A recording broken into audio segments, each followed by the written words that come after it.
Assalamualaikum warahmatullahi wabarakatuh.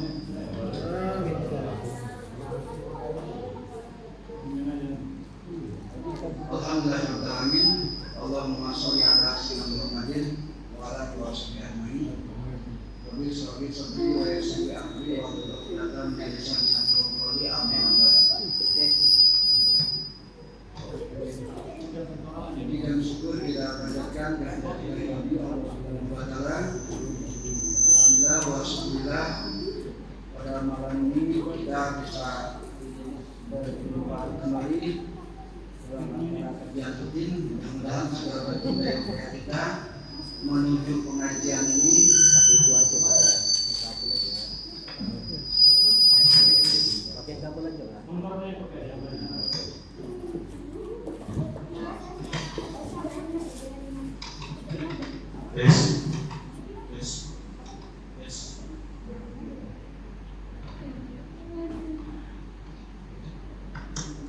Mudah-mudahan setiap langkah kita menuju pengajian ini walau ajrun, satu langkah adalah satu kebaikan. Amin ya rabbal alamin. Salawat dan salam semoga melimpahkan kepada junjungan kita habibana wa rasulana Sayyidina Muhammad Rasulullah SAW. Allahumma sholli ala sayyidina Muhammad wa ala ali sayyidina Muhammad. Hadirin kaum muslimin rahimahumullah, sebetulnya kita sudah lama, mungkin ukuran hari itu udah 11 hari kita meninggalkan 10 Dzulhijjah. Jadi rencananya malam ini kita ke bagi yang lain, rencananya seperti itu. Tapi karena kemarin masih meninggalkan beberapa pertanyaan, walaupun sekarang udah lama tapi masih kekinian karena masih tanggal 21 Dzulhijjah.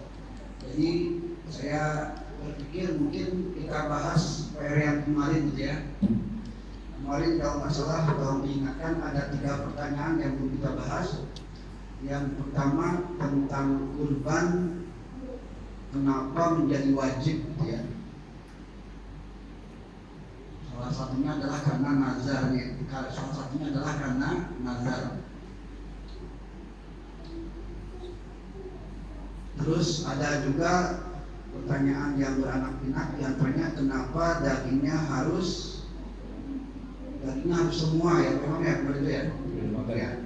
Karena semua pekan kemarin kita nggak sempat waktu misalnya. Insyaallah kita bahas lagi. Jadi tentang kurban wajib gitu ya. Dan selama ini kan kita kurbannya kurban sunnah muakkadah. Yang kedua itu pertanyaan dari masalah Bapak sebelah sana menanyakan tentang berkurban untuk almarhum. Itu gimana idealnya gitu ya. Karena kan ada yang menyatakan tidak sah, ada yang mengatakan sah, ada yang tengah-tengah. Dan pertanyaan yang ketiga kalau masalah batas penyimpanan daging ya. Karena di hadis riwayat Imam Bukhari itu memang ada pelarangan penyimpanan sampai 3 hari. Ya. 3 hari kalau masalah. Nah, gimana? Saya yakin Bapak Ibu masih ada ya dalam keluarga saya dan ya, gitu. Misalnya sebagian masih ada. Sekarang kalau lebih daripada 3 hari, gimana tuh statusnya kan gitu. Ada 3 pertanyaan ya? Yang ini ya, kemarin dari Pusat. Yang saya ingat itulah ya.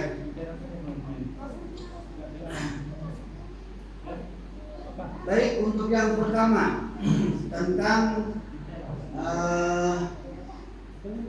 puasa kurban menjadi wajib, yang asalnya hukumnya sunnah jadi wajib. Kenapa bisa demikian? Dalam Qasiyah Al-Bajuri 2 halaman 296 itu ada sebuah kesimpulan natijah bahwa kita itu kalau bisa jangan sembarang ngomong, ya. Istilah bahasa Indonesia, mulutmu harimaumu. Kalau zaman sekarang jempolmu harimaumu, kan gitu ya. Dan dalam hukum kurban pun ternyata demikian juga. Contoh, misalnya Pak Imam beli kambing, saya nanya, itu kambing buat apa Pak Imam? Misalnya, oh ini mau saya jadikan hewan kurban nanti, itu jadi wajib. Padahal sampai sini, gitu. Bisa dipahami nggak Pak? Misalnya kalau ini seperti itu lah peristiwanya. Wajar kan ramainya bawa kambing, nanya itu kambing buat apa? Oh ini buat kurban saya. Itu tidak hati-hati.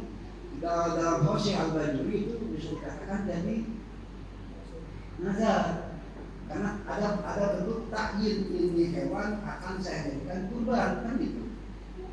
Karena yang menjadi wajib itu 2. Pertama karena unsur nazar, yang kedua karena unsur takyin, menentukan bahwa hewan ini akan saya jadikan untuk berkurban. Gitu. Nah sekarang masalahnya bisa saja kan terjadi seperti itu, ya. Kemarin saya menjawab sementara al-umru bima qasdiha karena terkait dengan waktu, ya. Tergantung niat di hatinya apa. Kalau dia ngomong ini kurban saya nanti itu saya. Kalau niat di hatinya bukan nadar, bukan wajib, tak masalah, tetap sunnah muakkadah. Kemarin saya jawabnya gitu. Jadi gimana hatinya gimana? Ya. Nah jadi pertama, asal hukumnya adalah jadi wajib kalau kita mengandung unsur nadar dan ta'yin. Pertama ya, hati-hati jadi wajib itu secara kerangka umumnya. Yang kedua, harus memenuhi rukun kurban wajib atau rukun nazar. Ya, kira-kira ketika kita ngomong gitu memenuhi 3 rukun ini enggak? Rukun yang pertama itu nadir, rukun yang kedua itu manzur, rukun yang ketiga itu segat. Itu dalam kitab Qasiyah Al-Bajuri juz 2 halaman 239, rukun nazar ya, sehingga kurban menjadi wajib. Yang pertama nadir, orang yang bernadar, ada orangnya. Tadi Pak Imam bilang ini adalah hewan kurbanku untuk disembelih nanti di waktu Id. Itu udah ta'yin namanya. Itu berarti udah unsur nadar, berarti orang yang bernadarnya ada. Yang kedua mansur. Mansur itu adalah yang dinadarkan, yaitu apa? Hewan kambing atau sapi. Ini ada, memang berdampingan, ada wujudnya. Ya. Dan ketiga adalah segat. Segat itu ucapan dia ta'yin atau nazar. Kira-kira kalau kasus yang tadi, kayak tadi ketika saya bertanya, itu kambing buat apa? Ini kambing buat saya, ini kambing buat kurban saya. Sudah memenuhi unsur 3 nggak Pak? Nadir, mansur, dan segat. Udah ya. Nah itu kerangka umumnya itu wajib. Nah, ya. Walaupun tak ada saksi. Ya, ada ini pun ada saksi. Ya, ada saksi. Tapi kalau masalah saksi kan bukankah dia ngomong di hadapan orang kan? Ketika saya bertanya itu kambing buat apa? Berarti kan menjawab. Atau misalnya dia ngabarkan ini adalah kambing atau sapi buat saya kurban. Itu berarti ngomong ke siapa? Nggak mungkin ngomong ke tembok kan? Berarti saksinya ada masih manusia. Cuma kalau dalam hukum itu cuma 3, nadir, manzur, dan sedak. Nah itu kerangka umumnya wajib, kerangka umum. Kita belum masuk ke hal yang terperinci. Selanjutnya bagaimana status ucapan kita? Yang pertama, fala tasihu bin niyati kasail uqudi wala bima la yusbiru bil idami.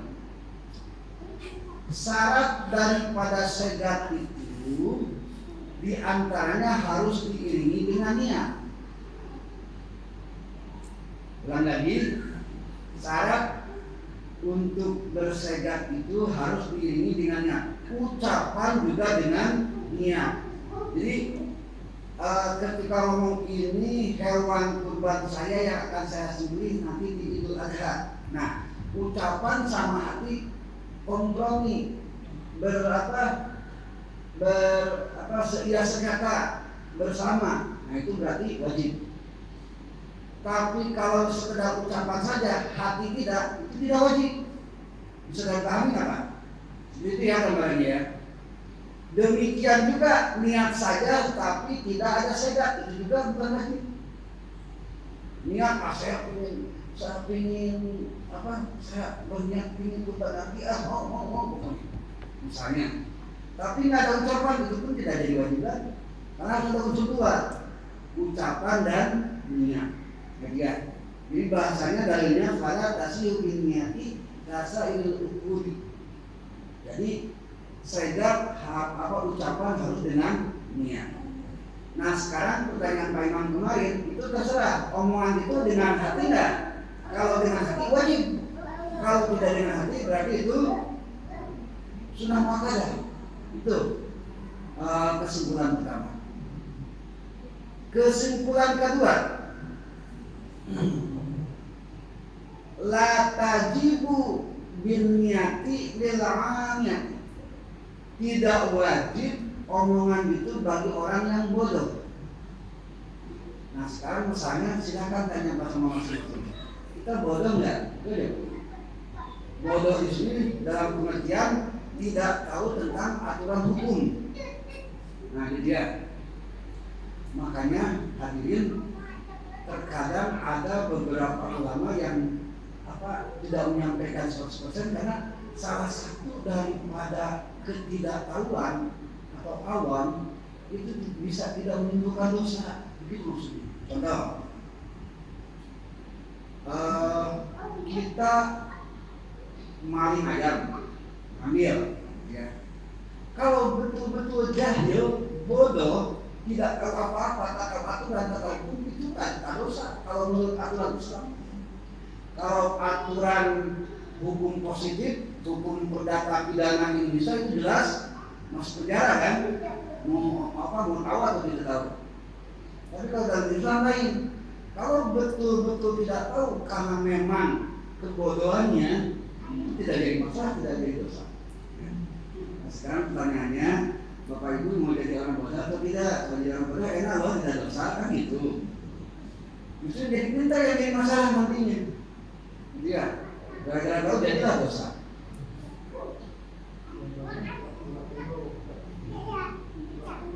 Nah, pura-pura bodoh. Kalau ukuran sekarang tidak tahu, sangat tidak mungkin. Apalagi konteks yang lebih sempit dan pimpinan. Sekolah ada, pesantren ada, ulama ada, kiai ada, internet ada. Apa coba alasannya? Pengajian digelar, pengajian dadakan. Nah itu bukan tidak tahu, tapi itu tidak mau tahu. Yang tidak mau tahu itulah yang dosa. Itu yang menjadi nanti akan dihisab oleh Allah Subhanahu wa taala. Kemana kok waktu kau manfaatkan ada pengajian dan kita ngaji? Udah ya Allah kami ngaji di internet. Oh ya terserah lah. Ngaji di internet pun silakan aja tanya masalah. Asal urusannya 2. Kalau bidang fikih tolong kalau bisa mazhab Syafi'iyah, Kalau bidang tauhid, Imam Asy'ariyah itu aja. Jangan lepas dari dua itu. Ya. Kenapa demikian? Itu terlalu panjang lebar penjelasannya ya. Cuma yang jelas unsur silaturahimnya tidak ada karena online kan. Kalau kita kan bermuajahah, jelas-jelas bisa berinteraksi kan. Baik, jadi bisa disimpulkan kerangka umumnya wajib, tapi kondisi yang pertama itu syaratnya segat harus ada niat. Kalau segat atau ucapan keadaannya tetap tidak wajib. Yang kedua, kalau bagi masyarakat awam itu juga tidak wajib karena ketidaktahuannya. Cuma kalau unsur ketidaktahuan, nah itu mungkin hari ini zaman sekarang tidak memungkinkan karena informasi sangat deras. Kita klik aja kan banyak ya, apalagi ada AI itu udah nikmatlah hidup zaman sekarang dia tidak seperti zaman dulu harus cari buku, harus cari artikel, harus pesantren belasan tahun dan segala macamnya. Itu pertanyaan pertama. Yang ke pertanyaan selanjutnya sebelum lanjutkan itu ada daging dan sebelum lanjutkan sebelum ada gini, kita kan perhatikan di dalam pengertian sekarang. Tentu yang itu memang kita ya insya Allah kita akan berkorban apa nanti apakah dengan berupa kita mengaku atau kita ingin menyediakan hewannya dan sekarang gitu kan. Memang kita berniat juga berkorban gitu. Jadi kalau begitu banyak orang ketakutan bisa berkorban. Jadi maksudnya bukan apa, bukan rawat, maksudnya bagaimana supaya apa ya? Saya pun tak paham itu supaya aman ya. Aman begitu lagi sudah. Macamnya kita menabung, kita kan cicil nih, dan sekarang cicil. Tentu insya Allah saya berkorban atau depan gitu kan. Jadi kalau tidak mencicil, dan saya yakin banyak orang tidak korban. Kenapa? Untuk langsung selebuk duit itu. Nah, itu jadi masalahnya gitu kan.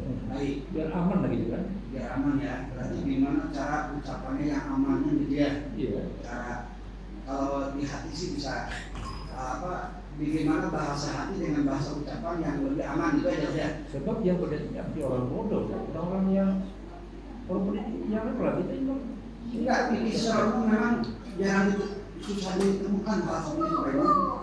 Jadi di klasik yang kita tidak memiliki itu loh. Jadi ini aja.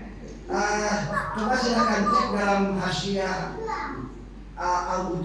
Al-Bujairi ini, ya. Al-Khatib juz 4 halaman 330. Bahasanya begini.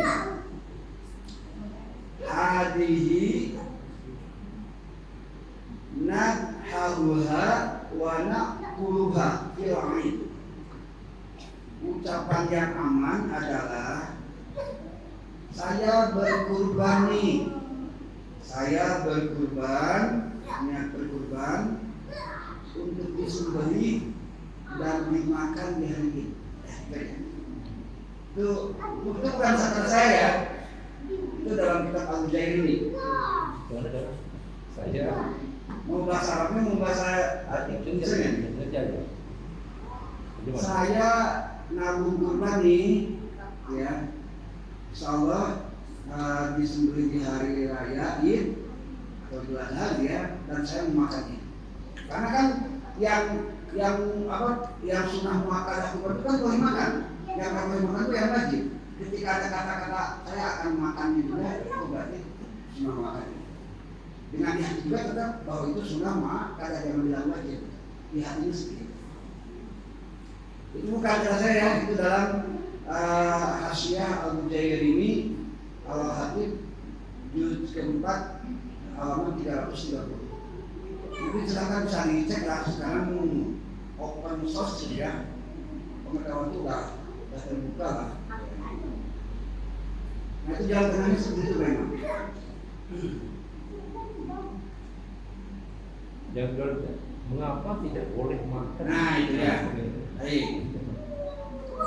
karena nazar itu kurban wajib, maka setidaknya ada 5 ketentuan ketika kita bernazar.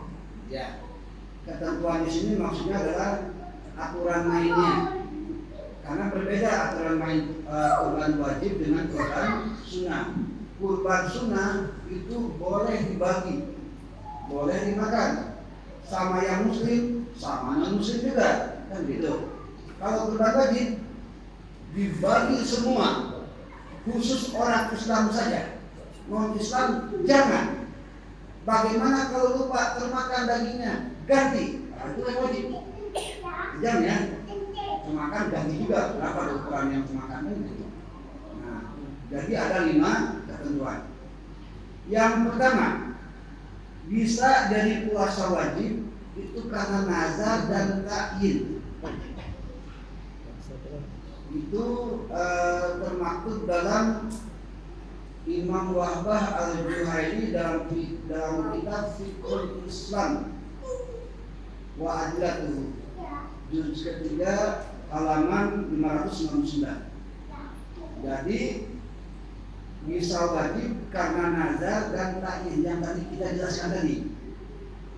Yang saya kerangka umum ini yang jadi wajib ini karena konteksnya kerangka umum tadi yang pertama saya sampaikan. Itu yang pertama ya. Jadi ketentuan pertama itu karena nazar dan ta'yin. Yang kedua, ketentuan ibadah kurban wajib harus memenuhi syarat wajib. Syarat wajibnya diantaranya kalau tak salah ada 5. Yang pertama Islam, yang kedua balik, yang ketiga berakal, yang keempat merdeka, yang kelima berkehendak sendiri. Itu ada dalam kitab Al-Mausu'ah Al-Fiqhiyah juz 5 halaman 79. Jadi memenuhi syarat wajib yang 5. Yang pertama Islam, balik, berakal, merdeka, dan kemauannya sendiri, kehendak sendiri, tidak dipaksa oleh orang lain. Ya, orang gila tak boleh berkurban, yang belum balik tak boleh berkurban juga. Bagaimana kalau anak saya? Kan itu belum balik kan? Nah, jadi begini. Untuk yang anak, misalnya anak itu terbagi 2, ada anak mumayyiz, ada anak yang ghair mumayyiz. Mumayyiz itu anak yang belum balik tapi dia sudah bisa membedakan mana yang baik, mana yang buruk. Ketika disuruh diam ya, diam. Tapi kalau disuruh diam ya, itu saja ada ini. Itu belum mumayyiz. Begitu. Jadi yang mumayyiz itu yang sudah bisa membedakan baik dan buruk. Kalau yang ghair mumayyiz itu sebaliknya. Ya, yang ada degil ya, yang susah diatur lah. Ya. Nah, apakah kurban atas nama anak kita boleh? Ada 2 ketentuan. Yang pertama, kalau uangnya dari orang tuanya itu sah, ya, uang dari orang tuanya dengan beberapa catatan. Yang pertama, yang kurbannya orang tuanya apa? Siapa yang punya uang? Ayahnya. Yang kurban ayahnya diniatkan untuk anaknya. Diniatkan untuk anaknya. Nah itu kenapa harus diniatkan untuk anaknya? Karena memang tadi persoalannya buat anak boleh atau tidak, dan pahalanya tetap bagi orang tua. Karena anak belum ada rapot kalau usia belum balik. Nah gitu ya. Yang kedua, kalau uangnya dari anak sendiri, misalnya anak nabung, ya, kalau anak-anak yang misalnya anak-anak sultan bisa aja kan nabung kan ya, uang jajannya berapa ditabung sampai berjuta-juta kan gitu. Nah, kalau itu disarankan jangan berkurban, jangan pakai uangnya sendiri gitu maksudnya. Karena apa? Karena nanti terbentur dengan persyaratan wajib, yaitu apa? Wajib balik. Nah, gitu. Jadi yang boleh sah itu ketika anak uangnya masih dari orang tua. Ya. Niatkan atas nama anak, tapi pahalanya buat orang tua. Karena anak nggak mungkin dapat pahala. Kenapa? Karena syarat wajibnya belum ada, yaitu balik. Itu yang kedua ya. Sebelum saya lanjutkan, ada yang disampaikan Pak? Bu, silakan. Cukup ya. Itu yang kedua. Yang ketiga, harus disedekahkan semua untuk fakir miskin. Berarti objeknya hanya fakir miskin saja. Ya. Apa dalilnya? Imam Nawawi dalam Syarah Al-Muhadzab juz 5 halaman 278 itu dikatakan wa in kana nazran zala milkihi anhu wa ma sara lil masakin. Wa in kana nazran seumpama kurbannya nazar, gitu ya, maka zala, hilanglah milkihi, apa yang dimilikinya. Jadi hukum wajib itu ketika punya kambing seukuran 3 juta, maka 3 juta itu hilang, dia nggak berhak lagi, ya. Nggak berhak apa? Nggak berhak memakan kembali yang 3 juta walaupun hanya 5.000 rupiah, kan gitu. Kambing kan kalau yang wajib ketika disembelih nggak boleh kan dimakan. Jadi dalilnya itu jala milki, hilang kepemilikannya. Wasoro lil masakin, dan itu menjadi haknya bagi kaum orang fakir miskin. Itu dalil daripada kenapa daging harus dikasih semua. Jangan karena unsur wajibnya itu. Jadi untuk pertanyaan yang kemarin sudah terjawab.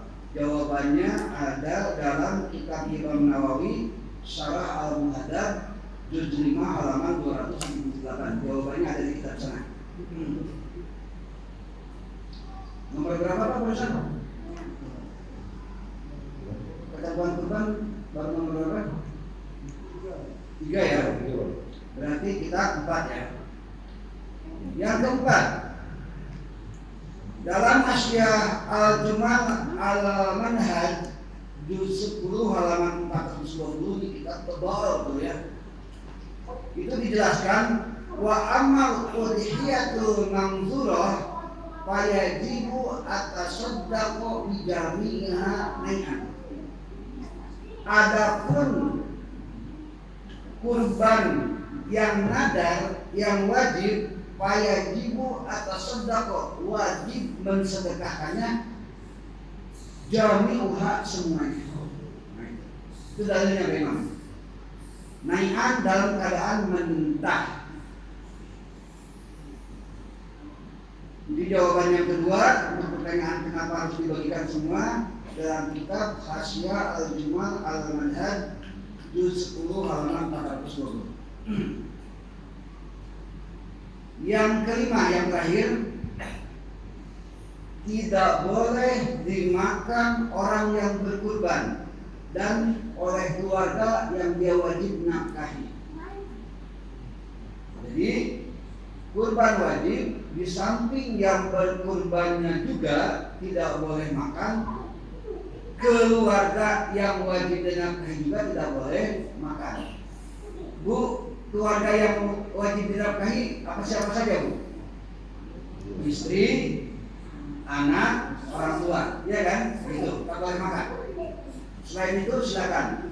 Bagaimana kalau ada pembantu tapi kita pun menafkahi? Dia statusnya wajib atau tidak? Kalau tak wajib ya silakan makan. Kalau wajib ya nggak boleh makan. Nah, gambarnya seperti itu. Dalilnya adalah dalam kitab Al-Fiqhul Manhaj ala Mazhabil Asy-Syafi'i halaman 235. Lam yazi bil mudahi wala li ahadin min ahlihi alladina tajibu alaihi nafaqatuhum. Dan tidak boleh bagi seorang yang berkurban wajib itu memakannya, dan bagi para ahli atau keluarga yang dinafkahi. Jadi ketentuan kurban wajib seperti itu. Jadi pertanyaan nomor 1 itu sudah terjawab. Nah, gitu ya. Yang kepada artinya gini, mengapa tidak boleh tidur? Kenapa? Enggak, mengapa enggak boleh dimakan itu maksudnya? Nah, itu yang jangan juga dimakan itu apa sebab itu? Iya, pertama wabida dikaumir tu wana minal muslimin, kami itu sudah perintah, maka pasrah saja. Karena memang ada kalimat wala yajibu dan fayazibu atas shadaqati jami'ah, kan gitu. Ada kalimat itu. Tidak boleh dan harus disedekahkan semuanya. Kenapa nggak boleh makan? Logikanya begini. Saya ngasih minum sama orang bos, ini buat kamu. Saya ambillah. Kira-kira kalau kita minta minum lagi sama dia, ambil lagi, sopan enggak? Logikanya seperti itu.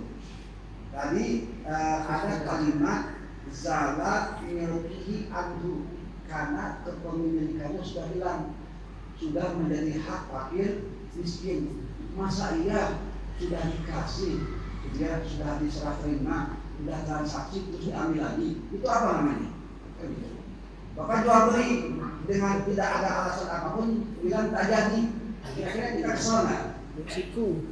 Nah, itu lah ya, bahasanya gitu lah Pak Imam.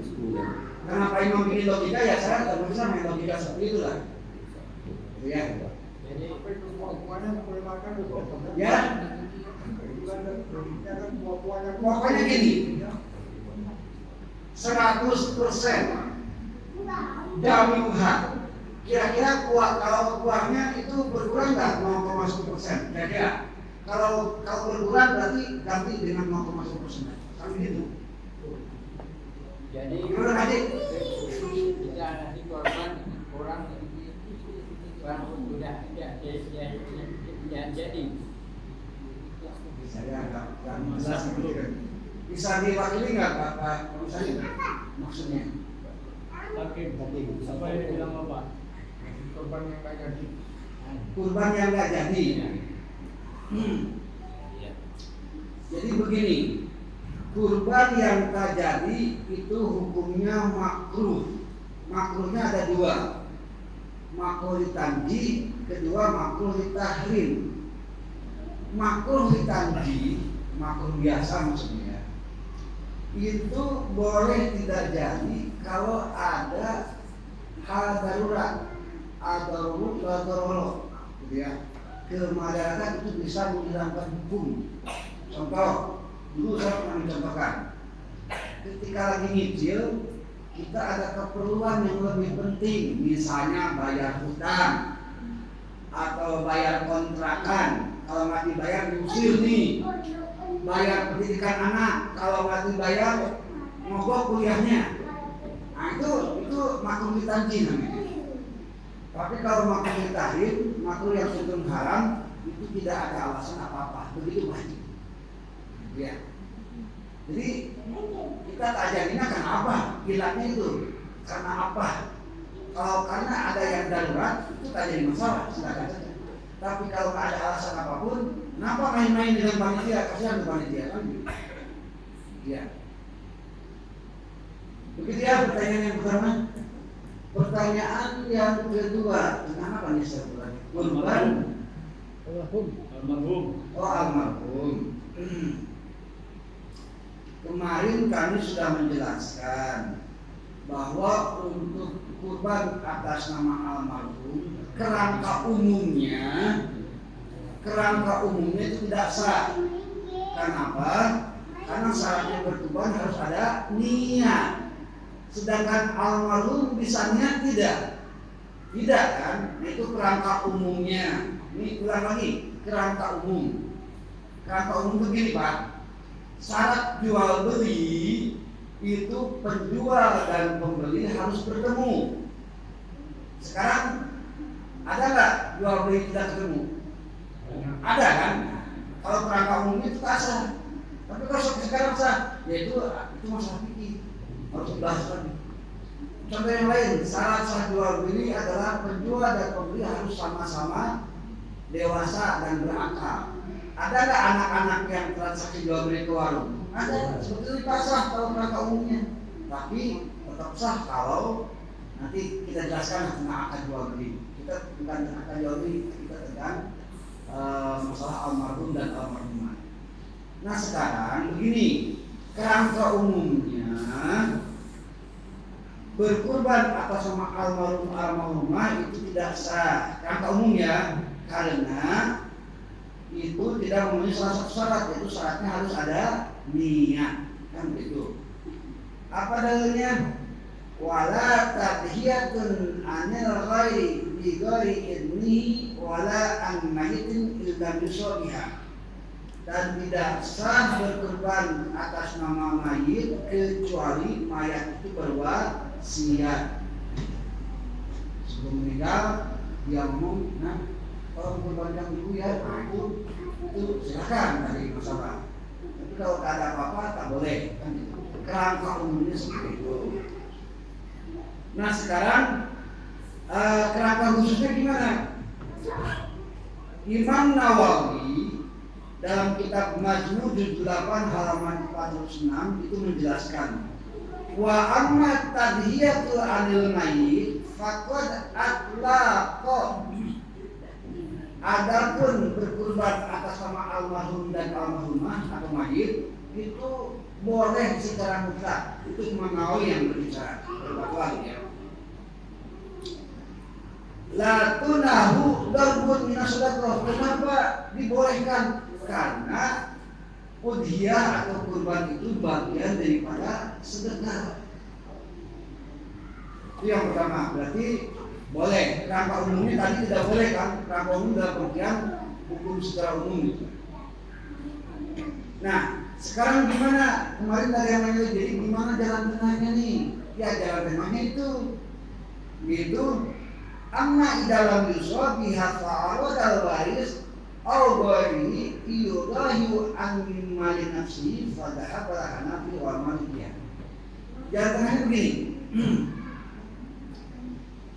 Kita sebagai anak berkurban atas nama kita dulu. Gitu ya.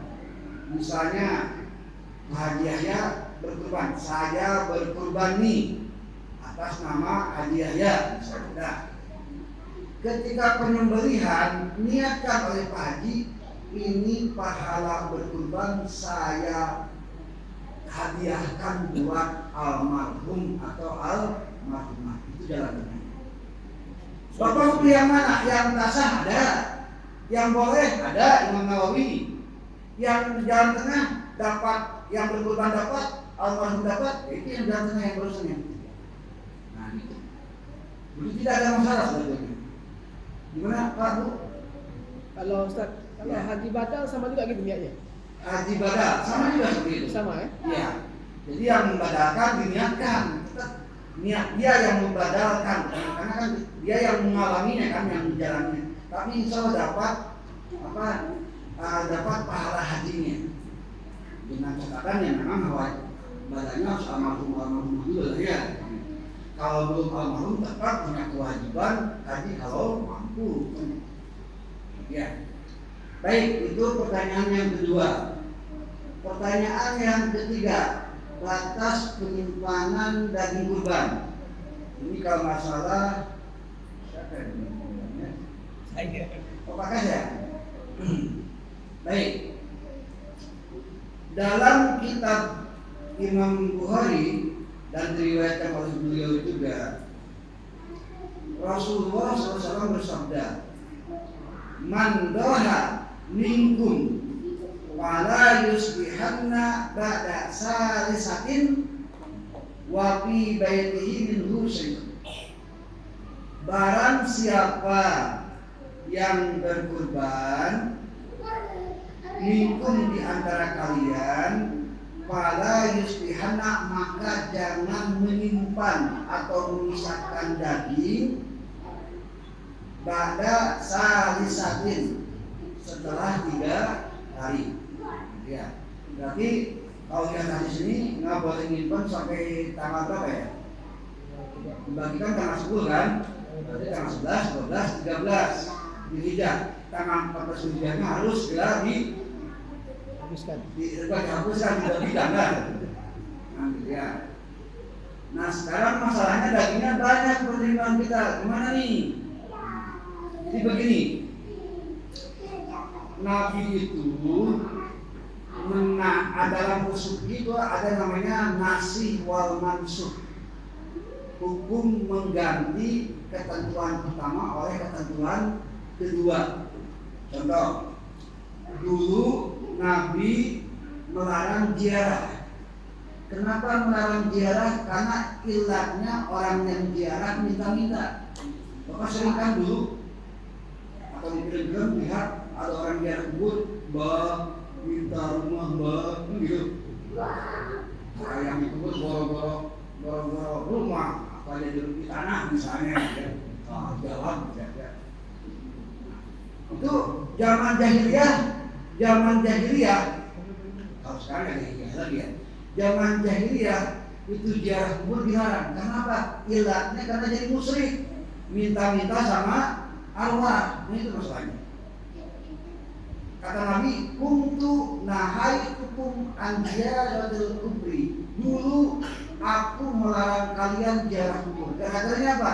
Gara-garanya karena disalah gunakan, kan gitu. Al-an fajurha, sekarang boleh silakan ziarah, kata Nabi. Kenapa? Karena para sahabat telah dididik sama Nabi. Oh, ziarah kubur itu begini. Nah, gitu ya. Nah, hadis ini itu diucapkan Nabi waktu kondisi lagi pahit, lagi susah, lagi kelaparan. Jadi ketika ini asbabul wurud, kalau dalam Al-Quran itu namanya asbabul nuzul, sebab-sebab turun Al-Quran. Kalau dalam hadis itu namanya asbabul wurud, sebab-sebab Nabi mengucapkan hadis, kan gitu ya. Baik hadis, ucapan, perbuatan, dan yang lain-lainnya. Nah, jadi ketika berkurban pada waktu itu, zaman lagi paceklik, kekurangan makanan, dan berkurban melimpah. Nabi kan orang cerdas, tahu situasi kondisi. Momen Idul Adha, kebetulan lingkungan sekitar kelaparan, maka Nabi mengeluarkan perintah itu. Apa perintahnya? Fala yusbihanna, jangan kau simpan sampai setelah 3 hari. Untuk apa? Untuk dibagikan kembali. Itu maksudnya. Nah, setahun kemudian, berarti setahun kemudian Idul Kurban lagi kan? Nabi berkata begini, bukan berkata, bersabda ya. Sahabat bertanya, ya Rasul, tahun lalu engkau memerintahkan kepada kami simpan batasnya 3 hari. Tahun ini gimana ya Nabi, ya Rasul? Nah, kata Nabi, kulu wa at'inu wa dakhiru. Nah, ya. Untuk sekarang, kurban sekarang, silahkan makanlah sebagian, bagikanlah sebagian, dan simpanlah sebagian. Itu kata Nabi. Kenapa ya Rasul demikian? Fa inna dalikal'an kana bin nasi jahdun. Karena waktu tahun lalu, karena kondisi paceklik, kondisi kelaparan, maka dilarang menyimpan. Sekarang silahkan disimpan. Apa elatnya? Kalau kelaparan batasnya 3 hari. Karena tidak kelaparan lagi, silahkan simpan selama lamanya. Itu gambarannya. Gitu Pak Kas. Jadi yang berlaku adalah hadis kedua, bukan hadis 1. Mafhum muwafaqahnya, kalau terjadi kelaparan di Tanjung Pinang ini kita berkurban melingkar, nah mungkin saya tidak berfatwa ya, mungkin hadis pertama mungkin berlaku lagi karena ilatnya zaman paceklik, zaman kelaparan, mungkin kita dilarang menyimpan sampai lebih daripada 3. Alhamdulillah saya. Jadi itu mungkin PR yang alhamdulillah malam ini bisa diselesaikan. Berapa menit lagi Pak Haji? Masih lama? Ustaz, nama satu lagi Ustaz. Silakan. Masalah potong kuku tu Ustaz. Apa? Potong kuku bagi yang kurban. Potong kuku. Sunnahnya macam mana? Kuku. Oh iya. Alasan nggak boleh itu lah. Sunnah. Alasan nggak bolehnya karena memang hadis Nabi. Ini dalam kitab Fathul Ayah halaman 235. Baris yang terakhir ya, di halaman baris terakhir. Kata Nabi, "Idza ra'aitum hilal dzulhijjah", apabila telah muncul atau kalian melihat hilal dzulhijjah, berarti melihat bulan tanggal 1. Wa arada ahadukum ayyuha, dan kalian bermaksud ingin kurban. Ketika lihat hilal tanggal 1, maksudnya melihat dalam pengertian pemerintah sudah mengumumkan bahwa tanggal 1 Dzulhijjah itu hari, maksudnya hari apa Pak? Silakan ngarang aja. Hari Senin, itu malam Selasa kan?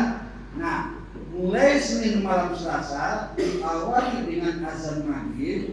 Bapak Ibu kalau berniat berkurban, sudah nabung, sudah cicil, sudah setor sama ketua panitia, maka kata Nabi, al-yumsik, maka tahanlah. Tahanlah di sini adalah jangan melakukan sesuatu. Melakukan sesuatu apa? An-sya'rihi wa adfarihi, dari rambutnya dan dari kukunya. Ulama itu ulama bersepakat sya'rihi dalam pengertian bulu dalam tubuh. Di kepala namanya rambut, di atas mata namanya alis, di bawah hidung namanya kumis, di bawah bibir namanya janggut. Terus sampai bawah, nggak usah ada satu-satu lah, sampai dagu aja. Kan gitu. Nah, dari tanggal 1 Dzulhijjah dak maghrib atau pas adzan sampai sebelum penyembelihan itu dilarang memotong sejenis rambut dan sejenis kuku. Kenapa? Nah, tadi yang nanya kenapa? Pertama, wa bidzalika umirtu wa ana minal muslimin. Itu sudah perintah, ya sudah kerjakan saja. Itu yang pertama ya. Yang kedua itu ada karena bernada ingin masuk akal ya, bernada logika namanya. Yang kedua begini, ketika kita berniat berkurban pas hilal 1 Dzulhijjah, karena mulainya ibadah itu niat kan. Nah, ulang lagi, mulainya ibadah itu ketika niat dan 1 Dzulhijjah kan gitu. Maka anggota tubuh kita ya yang lebih eksplisit lagi adalah kuku dan sejenis rambut yang bisa tumbuh ya. Yang bisa tumbuh selain kuku sama rambut apa Pak? Nah, ada lagi kan? Nah itu ya. Yang bisa tumbuh itu dianggap gitu ya. Itu dianggap istilahnya dibersihkan oleh Allah Subhanahu wa taala. Gitu ya. Dibersihkan dalam pengertian ketika dicukur setelah penyembelihan itu akan menjadi saksi keikhlasan berkurban kita, akan menjadi saksi bahwa kita di dunia ini pernah berkurban. Gambarnya seperti itu.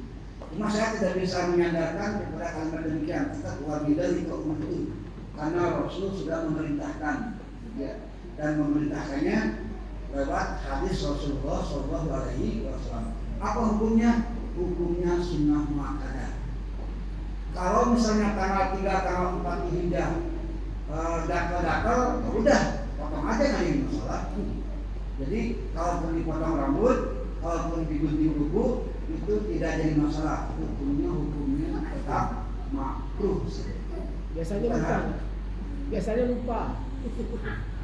Nah itulah ada kaidah yang mengatakan kalau sesuatu lupa, tidak tahu dan tertidur itu tidak dosa. Mudah-mudahan yang seperti itu ya Pak Kasih. Kalau kuku dan rambut mungkin jaga, tapi kalau gara-gara itu gara-gara itu ya memang tadi itu sunnah kan, tapi kadang-kadang dirasakan jaga itu orang nengok pun kadang-kadang ini malah gitu kan. Masalahnya di sini sya'rin tiap-tiap yang rambut itu rambutnya tumbuhnya itu aja boleh. Yang tiap-tiap tumbuh lah ditahan sampai 10 hari. Ya makruh saja kalau dipaksakan, tidak ada masalah. Tapi kan makruh ya, kan makruh bukan haram kan? Bukan haram, makruh aja. Kan tak apa kalau kita mau melakukan melanggar aja. Perintah Nabi itu kalau yuk mesti tahan, nggak bisa tahan. Ya, itu terserah bapak itu lah, tergantung kekuatannya masing-masing lah. Sunnah Ya muakkadah. cukup ya waktu ini. Oh masih ada ya? Oh ya, 2 menit lagi. Dah cukup. Baik, ada yang ditanya lagi Bapak Ibu? Jadi mulai tanggal 1 sampai Tanggal 1 pas adzan maghrib sampai selesai penyembelihan. Ketika sudah seret putus 2 urat makan dan urat napas, nah itu silakan lakukan cukur berjamaah, gitu. Itu ketentuannya. Tapi tetapnya bukan wajib dan haram ya, itu tetap hukumnya makruh dan sunnah. Sunnah bagi yang menahan, makruh bagi yang tak tahan. Itu aja. Ustaz, ini ada yang agak viral juga, tapi saya mau nanya dulu. Ada katanya kalau sapi betina itu kurang boleh atau enggak boleh, gimana? Sebenarnya Yang ada sudah kurang boleh ada. boleh ya? Boleh nggak jadi masalah. Tapi yang lebih utama sapi jantan. Lebih utama. Ya. Sapi betina nggak ada masalah, apalagi kalau sapi betinanya ukurannya lebih besar dagingnya daripada sapi jantan. Contoh, sapi jantan harga 25 juta, sapi betina harga 25 juta. Saya yakin pasti banyak daging sapi betina kan, kalau harganya sama. Jadi ada 2 nih. Keutamaan berkurban itu pertama daging yang lebih banyak, yang kedua harus jantan. Mau yang mana nih? Mau kelebihan daging ya betina, mau yang jantan dagingnya sedikit. Kan gitu. Kenapa? Ya jelas tak jadi masalah. Cuma kalau kita memilih yang lebih utama itu jantan. Kalau dagingnya sama, yang jadi masalah jantan dagingnya 50 kilo, yang betina dagingnya 5 kilo, itu yang jadi masalah. Nah silakan aja sepakati dengan panitia. Kalau yang betina untuk bibit. Ya Pak Ras? Untuk bibit yang betina. Ya intinya kita jadi masalah betina juga. Gitu ya. Nanti habis bilang bibit. Baik, cukup hadirin kaum muslimin rahimahullah, karena memang sudah waktunya kita masuk waktu isya. Izin minta masukan kira-kira minggu depan kita kajian apa? Apakah lanjut fikih tohara atau bagaimana? Jemaah, supaya ada gambaran buat saya deh. Jangan. Tohara aja. Udah. Baik, hadirin kaum muslimin rahimahullah, itu saja mungkin yang bisa saya sampaikan. Mohon maaf atas segala kekurangan. Usikum wa nafsi bittaqwallah, wallahu muwaffiq ila aqwamit thoriq. Wassalamualaikum warahmatullahi wabarakatuh.